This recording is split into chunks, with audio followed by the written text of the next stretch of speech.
God eftermiddag. Jag heter Maria Fürst, jag arbetar här på IBM. Med mig har jag min kollega Sturt. Yes, I'm Sturt Eisen, and Maria and I together work across the Nordics with IBM, with IBM Safer Planet, helping make it easy to catch crime, corruption and fraud. Ja. Så Sturt och jag, vi jobbar med en teknik för IBM. Den här tekniken används mot organiserad brottslighet. Tekniken används här i Sverige av företag, men faktiskt mest av myndigheterna här i Sverige och deras analytiker. Vi tycker ju självklart att den här tekniken är jätteväsentlig. Analytiker, vi borde ha mer analytiker i Sverige. Analytiker har ett väldigt utmanande jobb.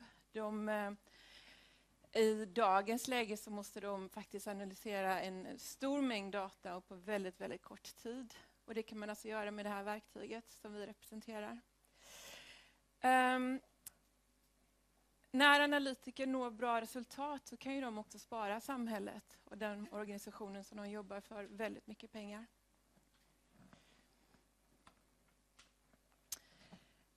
Det här är vår högsta chef. Hon heter Ginny Rometty, hon bor i USA. Hon är en av de mest inflytelserika kvinnorna i världen. Hon är IBMs 9:e CEO, IBMs första kvinnliga CEO. Hon är otroligt rolig att lyssna på, så om ni tid någon gång så gå gärna in på YouTube och så skriv in Ginny Rometty och lyssna på henne. Otroligt inspirerande. Jobbar väldigt mycket med att prata om framtid. IBM idag har runt 400 000 medarbetare i 175 olika länder. Jättestort företag.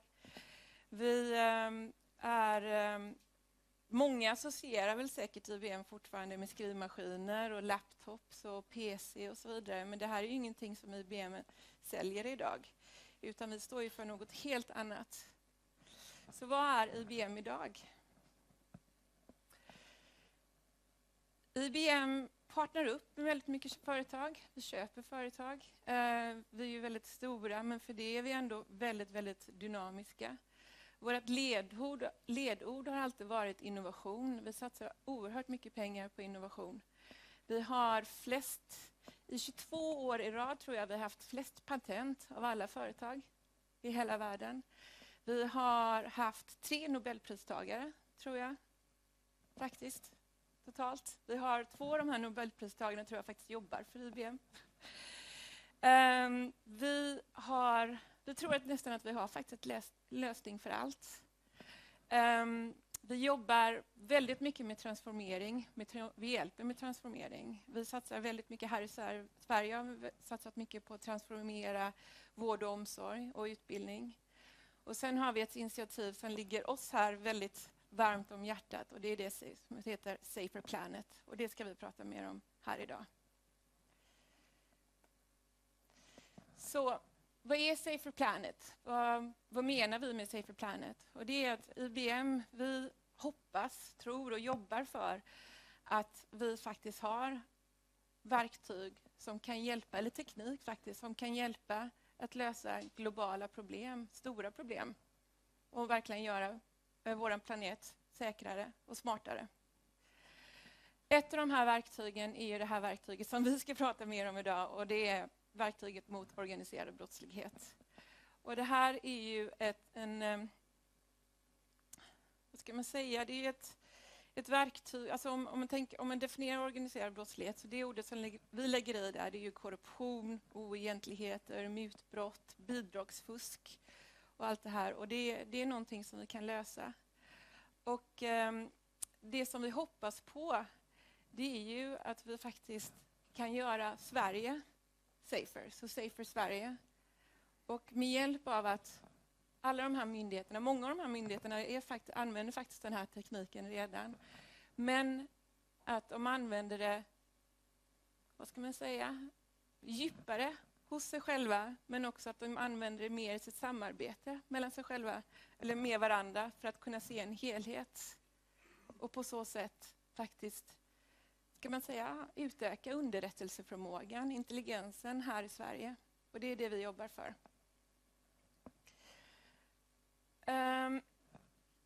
Och med det menar vi på att vi förstår problematiken. Vi har lång erfarenhet. Idag har vi 4 000 organisationer i 150 länder som använder den här tekniken för att identifiera organiserad brottslighet. Vi inser ju att det är ett stort problem, att det finns mycket vi kan göra, men vi har all tilltro att vi faktiskt kan göra det om vi jobbar tillsammans.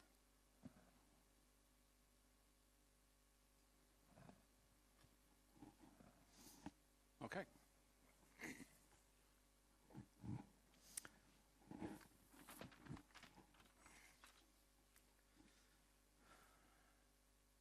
So, welcome everybody. We now switch to English or Australian. So, I'm Sturt Eisen. Maria and I work together across the Nordics and helping our customers make it easier to find bad patterns, to find corruption, crime and fraud, and the way that is found inside the data using advanced analytical techniques. You can make it easy. So before we start, my father was the victim of identity fraud. He's over 80. He was very well intentioned and he let people into his house. They took advantage of that. They got some documents. They forged his identity. They went to the bank. They went to the call center. And they cleaned out his entire money. Now, for someone over 80, this is extremely distressing. And it took a long time it was a waste of emotion, time and money to resolve the situation and get everything back. Not just for him, but for the whole family. The thing is that this could have been prevented, right? This could have been prevented by the organization having in place the systems, multi-layered analytical techniques to find the anomalies. Why is an old man suddenly getting with it on the internet, making internet transactions? Why is this person all of a sudden having a big burst of activity? So it's this balance between, so this could have been prevented, which made me kind of angry.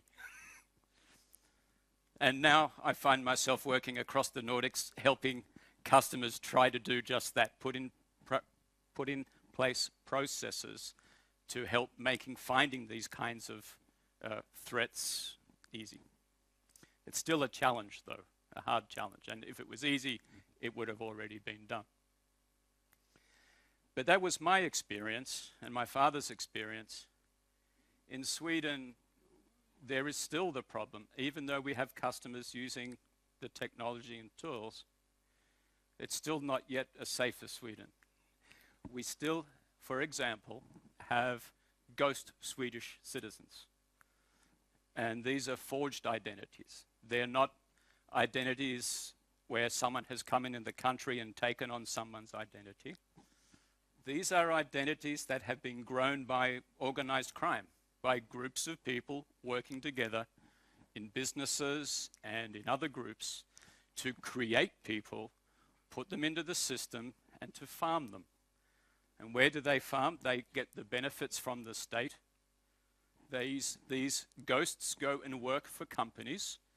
They start to claim benefits. Maybe they are disabled, so they claim more benefits. The state thinks it's helping the right people, but it's not.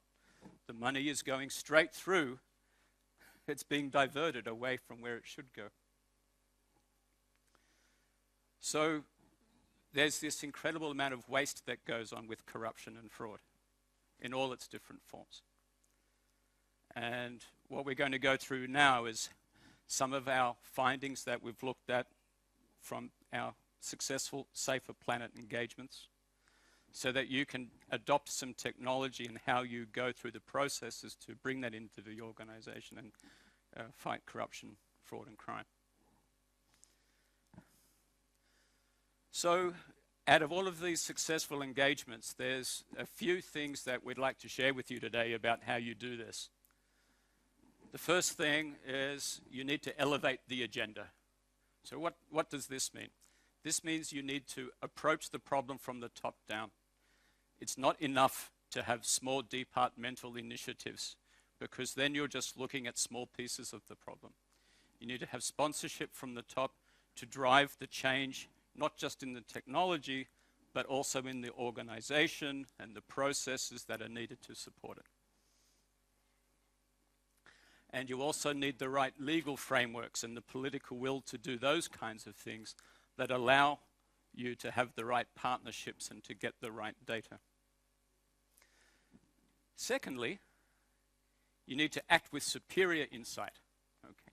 Sounds like talk, but first of all, it means you actually need to act, and superior to who, and what the heck is insight? So this means that if you're going to solve a problem, right, you want to have the true facts at your disposal so that you can make an informed, considered decision. So imagine you're looking at a problem and you're looking at it through a dirty window and you just make one little hole, right? Now, if you made your decision on those facts that you could just see like that, you're not acting with superior insight, right? What you need to do is you need to clean the windows a bit more and take a bigger view of the data and the situation. Superior to who? Superior to the people that are either trying to defraud you or trying to commit the acts of crime and corruption. Because they will be trying to get all the data that they can. That's why you have phishing, right? When you hear that on cybercrime and so on. They're trying to get extra data so that they can make and outsmart you. And you need to apply, not just look at all this data, that's great, you can look at it all, but then you need to do something with it. So you need to apply multiple layers of different analytical techniques, and there's a lot.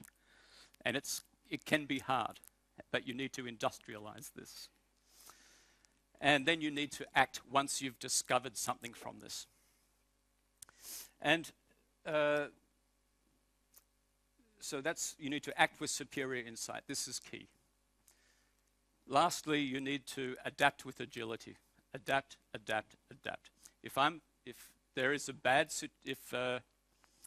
someone's going to commit a crime or fraud against your organizations, then they will want to understand how you work and how you detect them.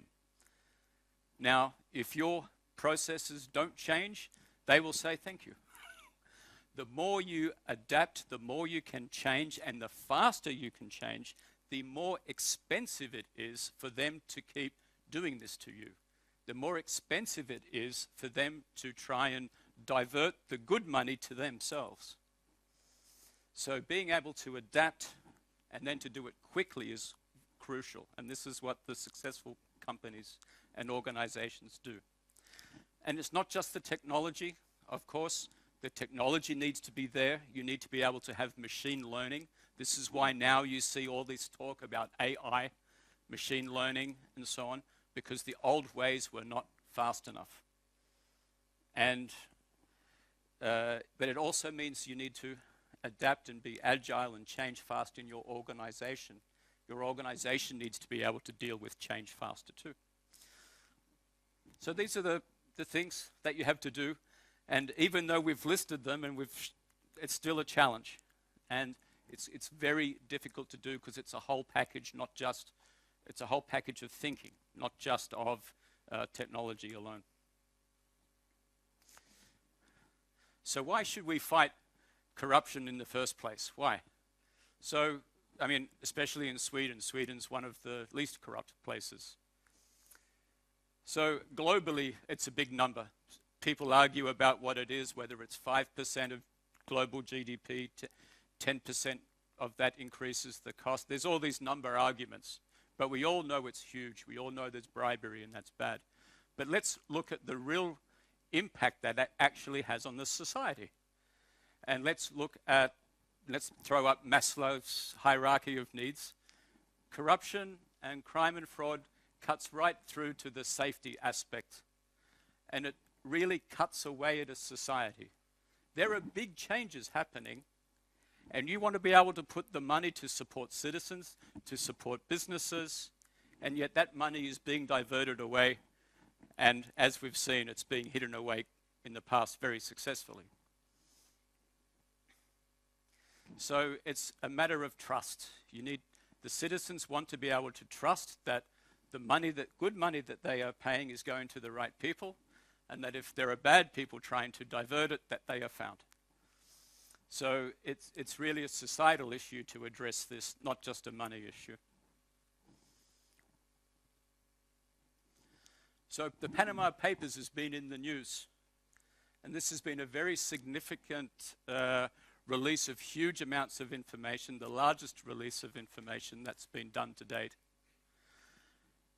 And it exposed the hidden relationships between people and organizations through chains of proxies, a shelf company to another shelf company, to an individual in this haven, to this person, to this property, and then some shares and so on. And through the efforts of a large team of journalists and the use of a lot of technology, they were able to sift through it all and to uncover these links and relationships and to expose and make transparent what was actually going on. And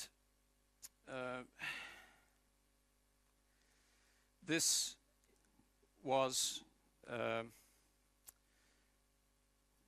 an incredibly manual effort at the end of the day. But what if you were actually able to do this in a more automated way? Then that would have some benefits when you're trying to figure out what actions you need to take and how you fight corruption. Political will, if we look at what you need to have the political will to make change. If we look at the experience in the UK with Cameron, I think he was a bit embarrassed, I don't know. But in the UK, they implemented, or they're going to implement, an ultimate beneficiary registry. That if you own some property, even if it's held through offshore companies and so on, you need to provide the ultimate owner of that piece of property. So technically, we would always be able to do this with the technology we've got, that IBM has, but you need the political will to actually make that available to your businesses, to your agencies, to be able to use that. Again, this comes back to that opening up the window. You can act with superior insight if you've got the data available for you to do that.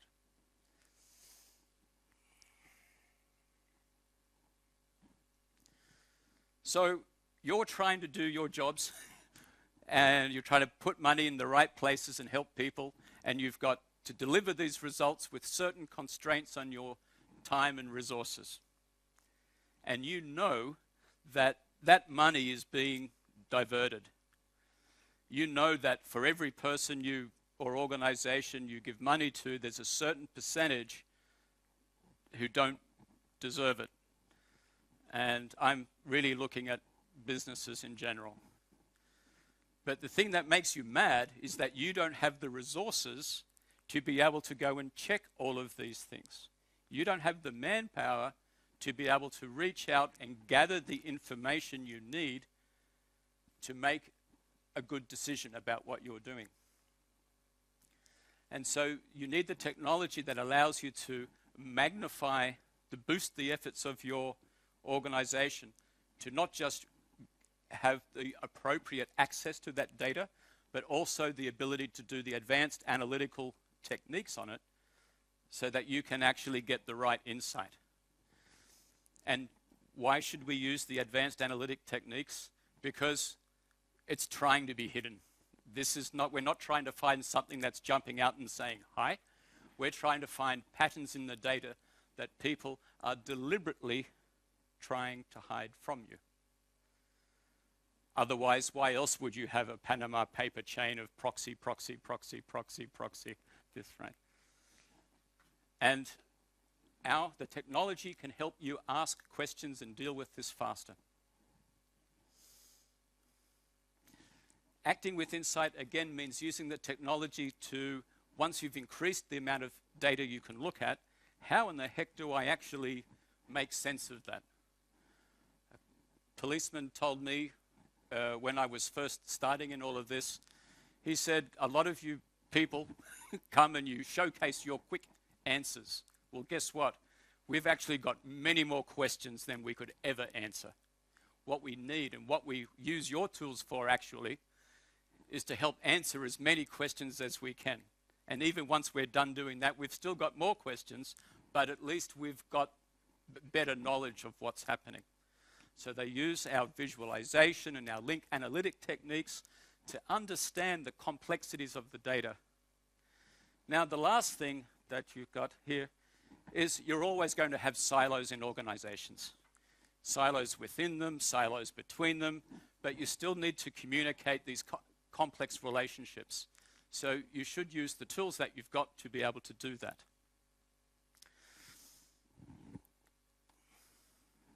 And that's why a lot of our tools do get used to communicate very complex and life-changing situations between the silos that exist within the organizations and between the organizations.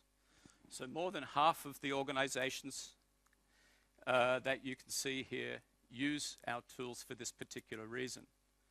It might be to work with prosecutors to say, hey, this is how this complex case evolved. You can look at a picture, and of course you will still do the reading, but the picture gives you insight into what's going on. They use these tools because they don't want to use PowerPoint to draw something. They want the data to draw the picture, if possible. So the technology lets the data draw the pictures and do the link analysis for them. And this means that when they use these tools to share the information across the silos, there's a common language of understanding. You've been able to create this because you've gone through a certain way and a certain method, so I really understand what you mean when you draw this and you expose these relationships. Acting with superior insight means using all the tools in the toolbox. This is the topic for another. It can go on with all the different tools you can imagine, from statistical tools to link analysis tools, predictive analytics, content analytics, structured, unstructured, understanding text, and so on. But it all comes down to being able to act with some superior insight into the data as to what's going on. And the data, when we open up that window, can be everything from all the information that your company or organization has, plus social media, plus open source data, plus data from your partners, either locally or internationally, and even data from the clear web and data from the dark web. So you need tools in your toolbox even, and some of our customers do this. They use tools to analyze data from the dark web, such as credit cards that are for sale. So this is the other thing that's happening. Credit cards for sale. The people that would like to defraud you are actually organizing incredibly well. And this is an advertisement for a crime gang that's offering its services because we do the best credit card mule operations ever, right? So they compete, they get good rankings, they get likes and so on. And I've deliberately obfuscated the text, the text was actually in Russian.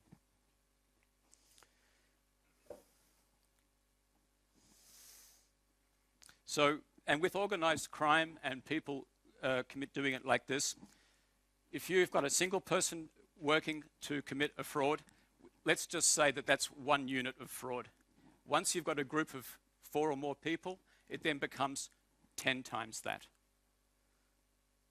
So we had 3 people in the UK in the last week arrested on tax fraud, and they were had defrauded the government of the 33 million SEK.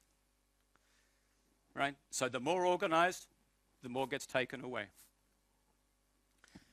Our customers use our technology to discover who is who.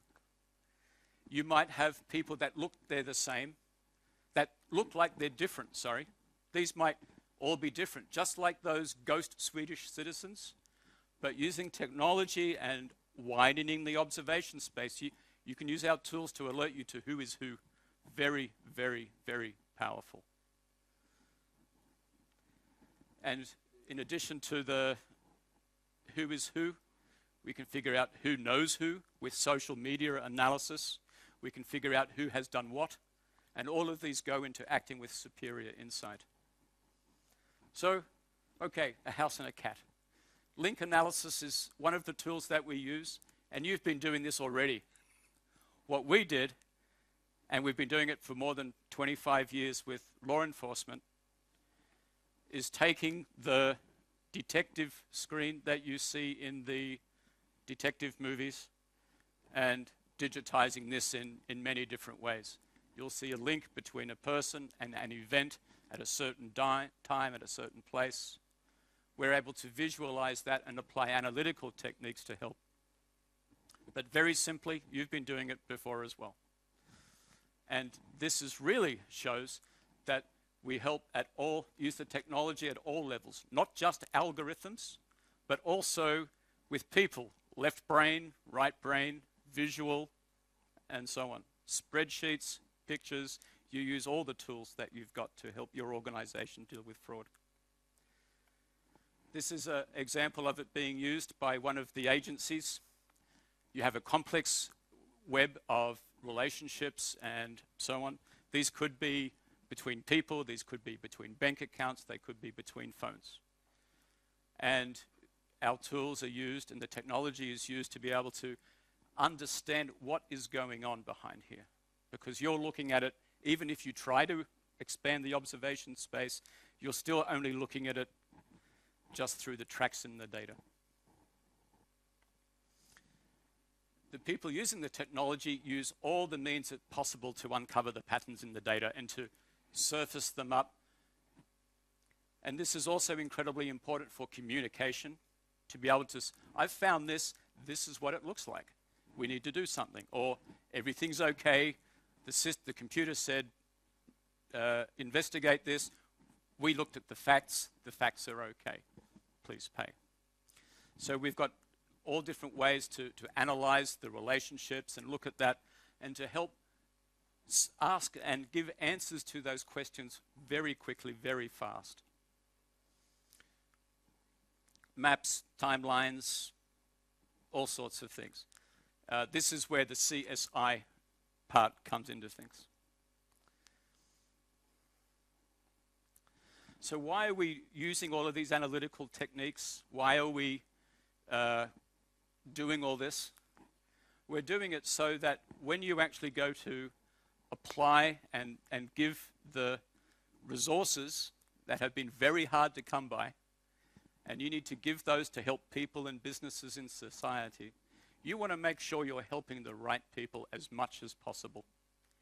You'll never eliminate the whole lot, but at least you know that when you put your finger and you say, allocate my resources to this person, you know that they're doing it, that you're going to give them the best possible help. And you also know that if you have people looking to try and uncover catch the bad ones, you know that they're looking in what's pretty much the right area. You'll still have some false positives, but at least you're putting your resources in the right place. And this is all about getting rid of waste. And it's all about making it more of a safer planet, which is why we're all here today. So on that, I'd like to hand back to Maria to give some closing remarks. Thank you. And is the microphone on? Yeah, okay, good. It's the first time we are on time for this. So, so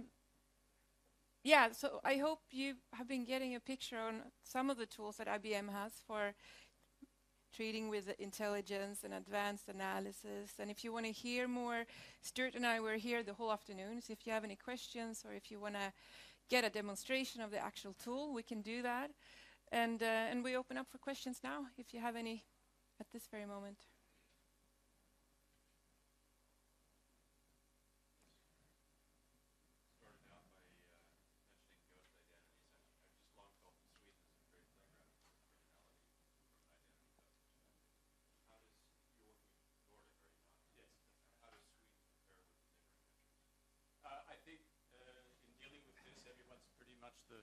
the same at the moment. I would say that Sweden is probably more advanced in some areas, but as a whole, we're all not doing it very well. If I was to compare it with the US, I would say that the US is far in advance with EMEA. Yeah. Then they might be doing a bit more. I think Sweden's got very strong data protection laws, and normally with these, so there's some legal issues that you need to go through so that you can widen the observation space to do this under the proper legal framework, and to have people and the different silos to talk with each other. They've got the tools, but not everybody's talking yet. Yes?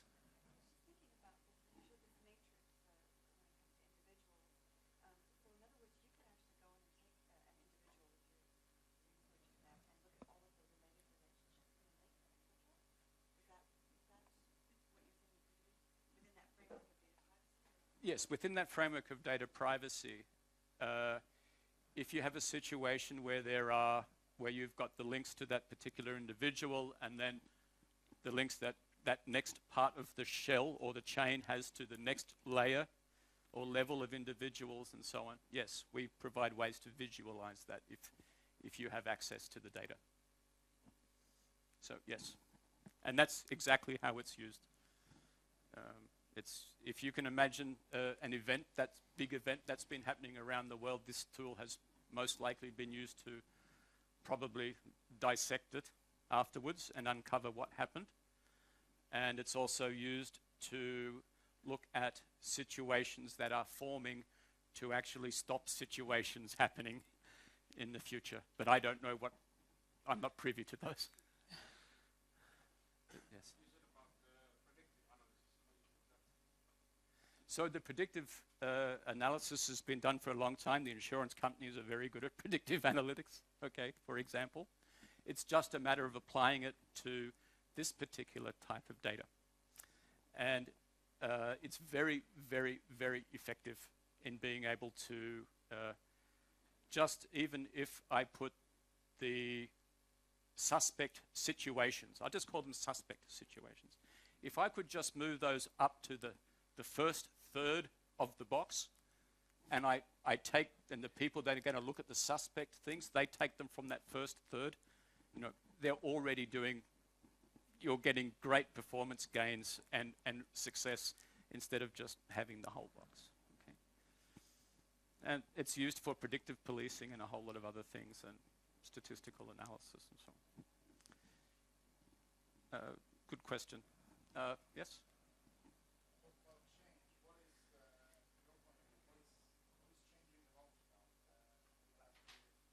So over the last few years, we've seen a big change in the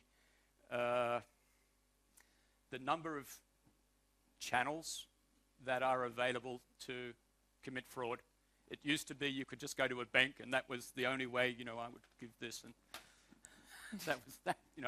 that money would change hands that way.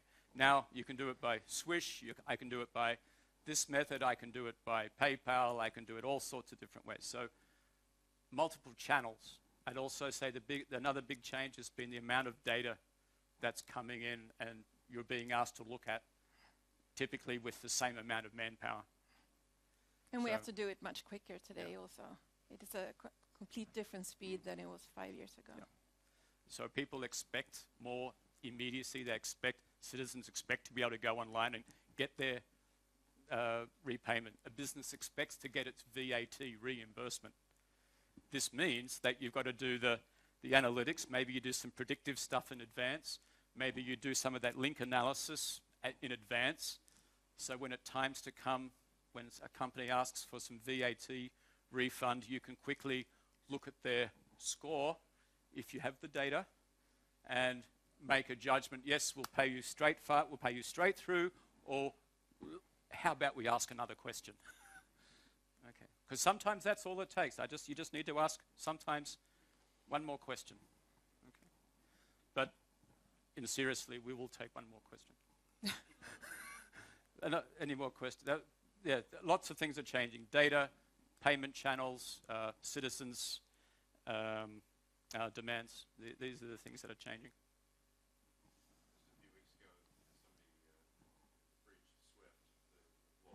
Yes, exactly. Yes, yes.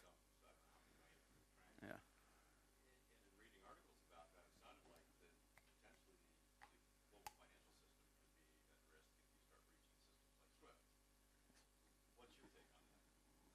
So,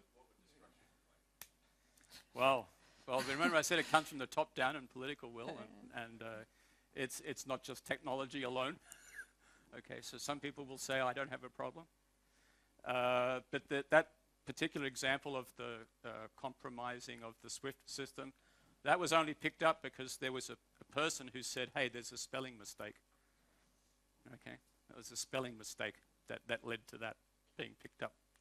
But that advanced threat that was successful in that case came by the fact that they actually penetrated the full computing systems. They were in there for a long time. They fully understood the issues about how they could make those transactions without surfacing any data, and so on and so on. So there was a very complex part. Also hits home to that organized crime issue. That would not have been possible without organized crime to both gain entry, stay there, extract the money, and so on. So what would your question was, what would a framework look like to try and stop that?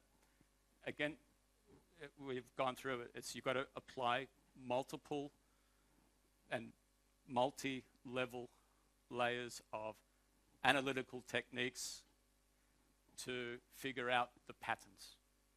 So predictive analytics, does this look like a normal kind of transaction that is happening? Some of these transactions were happening on a weekend. Strange. I should ask for confirmation, or there should be some extra confirmation that goes on. Did I answer your question? To the best of my ability, I would say. But it's a complex problem, and it needs more than just technology there. But more and better authentication, different techniques to be able to do this. I do know that in the courts, it's becoming more and more important to follow more and more secure means of there's more and more secure means of authenticating who you are. The old days are gone. Even SMS passwords, for example, no, they can be intercepted by criminals who can shadow your smartphone, for example. But they're the kind of more immediate, like cyber threat kind of things. And I wasn't deliberately discussing cyber threat, or even though the technology is also used against those things as well. So where you saw relationships between people and so on, imagine that they're computers.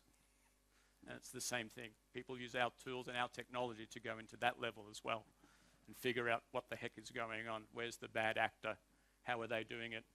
Trouble is you need to do it with huge amounts of data. So we can have conversations with the data when you have got trillions. Now, it takes the right technology to do this, but we can have a conversation. This means that I can ask a question, get an answer back, and go, wrong question. Let me ask another question. Remember the policeman said, I've got more questions than I could ever ask. So we help them ask those questions and ask them quickly. And also the right question, right? So typically when we're sitting with our customers and with this analyst working for the different agencies or the companies, it's always about, okay, so what kind of question do you want to ask the system? You want to do it quick because you want to see the result quick. You want to present something for your manager quick. So it's very much about the right question, right? Yep. So that, yeah, please. How much education do you need in order to training in order to use the system? Okay, great question. So the question was, how much training do you need to be able to do this? We've spent a long time, certainly for our tools that help the investigators and law enforcement and that aspect of things. We've spent 20 years working and using things, developing the tools to help them work. And So the idea is that you don't need to be a data scientist to use these tools. You don't need to be a data scientist. That is hidden from you. When you go over to predictive analytics, yes, you need there's a bit more there. But when it comes down to interacting and you're trying to figure out how and why and understand the complexity, that is not a data scientist's job. That's a job for somebody who understands the domain. It might be tax, might be human trafficking, it might be customs, and so on. It might be financial crime. You need somebody with that domain knowledge who says, now I think that this person would have this arrangement. So we allow them to describe the question visually in terms of things that they know and use.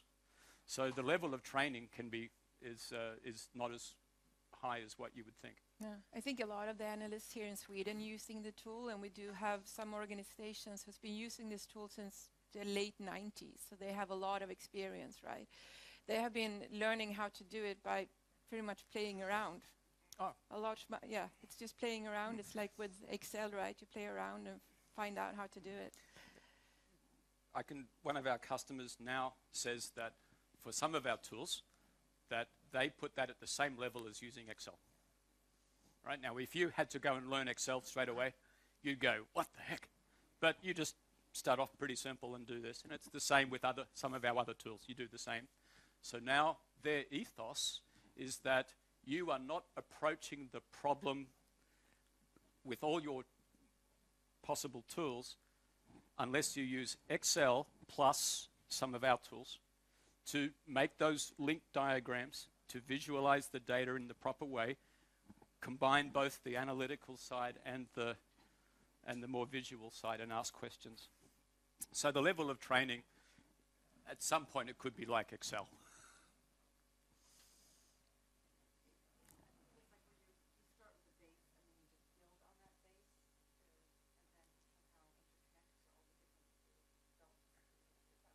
You mean how do you... the tool itself and learning about how to utilize it. well, yeah, Very basic, sure. simple level. Yes, Yeah. yes. Crawl, And I think walk, run. it depends about how many Yeah. data sources you would like to have in the Yeah. tool, how many different kind of data you pull in, if it's structured, unstructured, what you want to read out of it. Yeah. So you think about what you might do if you're using typical, let's use Excel as an analogy, right? You might do it just what I want to work with on the chart, and I can do something quite nice within that. But then I might also reach the limit, then I might start using a database underneath. Then I might reach another limit, then I might do some other things again, and so on. Then I might put in some other levels of analytics and different tools to give me more numbers or more interesting data to work with in advance. And you crawl, walk, run, right? You can introduce these tools at a very simple level, and people get used to the ideas behind them. And then you can gradually widen that out, start to look at what Maria said, like, oh, wow, it would be really good if I could get access to that data to, widen my observation space. Could I quickly get access to that bit? And so you would then do that bit. And so you would start small and then go out. We have to stop here. Okay. So, yeah, but thank you very much for your interest. Stuart and I am Yes. around. Thank you. Thank you.